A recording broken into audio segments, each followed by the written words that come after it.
ಶ್ರೀನಿವಾಸಪುರ ಕೇಂದ್ರ ಸರ್ಕಾರ ಜಾರಿ ಮಾಡಿರುವ 4 ಕಾರ್ಮಿಕ ಸಂಹಿತೆಗಳ ಅಧಿಸೂಚನೆಯನ್ನು ರದ್ದುಗೊಳಿಸಬೇಕು.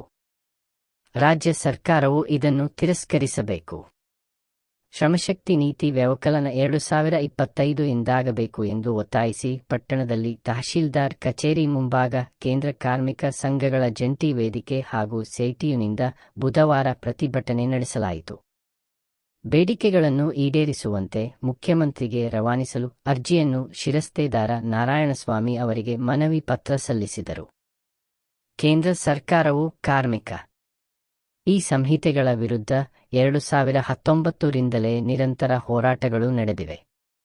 ವೇತನ ಸಂಹಿತೆ ಜಾರಿಯಾದ ಕೂಡಲೇ ನಡೆದ ಪ್ರತಿಭಟನೆಗಳಿಂದ ಹಿಡಿದು 2020ರಲ್ಲಿ ನಡೆದ ಐತಿಹಾಸಿಕ ಸಾರ್ವತ್ರಿಕ ಮುಷ್ಕರ, ರೈತರ ದೆಹಲಿ ಚಲೋ ಹೋರಾಟದ ಜೊತೆಗೆ ನಡೆದ ಮಹಾ ಪ್ರತಿಭಟನೆಗಳವರೆಗೆ ಎಲ್ಲವೂ ಕೇಂದ್ರ ಸರ್ಕಾರದ ಅನಾಸಕ್ತಿ ಮತ್ತು ಅಪ್ರಜಾಸತ್ತಾತ್ಮಕ ನಿಲುವಿಗೆ ತಲೆಯೊಡ್ಡಲಿಲ್ಲ.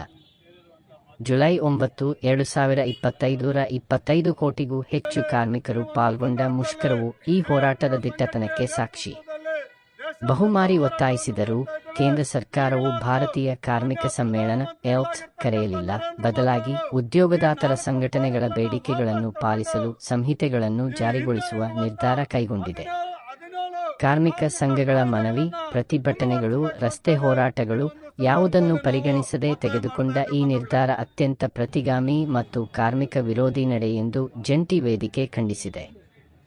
ವಿರೋಧಿ ಹಾಗೂ ಉದ್ಯೋಗದಾತರ ಪರವಾದ 4 ಕಾರ್ಮಿಕ ಸಂಹಿತೆಗಳನ್ನು ಏಕಪಕ್ಷೀಯವಾಗಿ ಜಾರಿಗೊಳಿಸಿದೆ. ಇದನ್ನು ವೇದಿಕೆಯು ತೀವ್ರವಾಗಿ ಖಂಡಿಸುತ್ತದೆ. ರಾಷ್ಟ್ರದ ದುಡಿಯುವ ಜನರ ವಿರುದ್ಧ ಕೇಂದ್ರ ಸರ್ಕಾರ ಎಸಗಿದ ವಂಚನೆ ಎಂದು ದೂರಿದರು. ಪಾತಕೋಟೆ ನವೀನ್ ಕುಮಾರ್, ಅಮರನಾರಾಯಣಪ್ಪ, ಅಂಜಲಮ್ಮ, ಕೆಎಸ್ ಮಮತಾ, ಪುಷ್ಪಾ, ಆಂಜಲಪ್ಪ, ರೈತ ಸಂಘದ ತಾಲೂಕು ಸಂಘಟನಾ ಕಾರ್ಯದರ್ಶಿ ಮಂಜುಳಾ ಜಿ, ತಾಲೂಕು ಕಟ್ಟಡ ಕಾರ್ಮಿಕರ ಸಂಘದ ಕಾರ್ಯದರ್ಶಿ ವಿಶ್ವನಾಥಗೌಡ, ಪದಾಧಿಕಾರಿಗಳಾದ N Umadevi, H K Pramila, Akulappa, H R Narayanaswamy ಇದ್ದರು.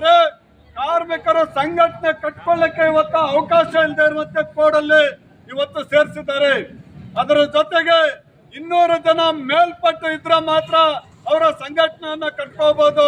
200 ಜನರ ಒಳಗಡೆ ಕಾರ್ಮಿಕರು ಎಲ್ಲೇ ಕೆಲಸ ಮಾಡ್ತಾ ಇದ್ರು ಅವರು ಸಂಘಟನೆ ಕಟ್ಕೊಳ್ಳುವಕ್ಕೆ ಅವಕಾಶ ಇಲ್ಲದೆ ಇರ್ತಕ್ಕಂಥ ಒಂದು ವಿಷಯವನ್ನ ಈ ಕೋಡಲ್ಲಿ ಸೇರಿಸಿದ್ದಾರೆ.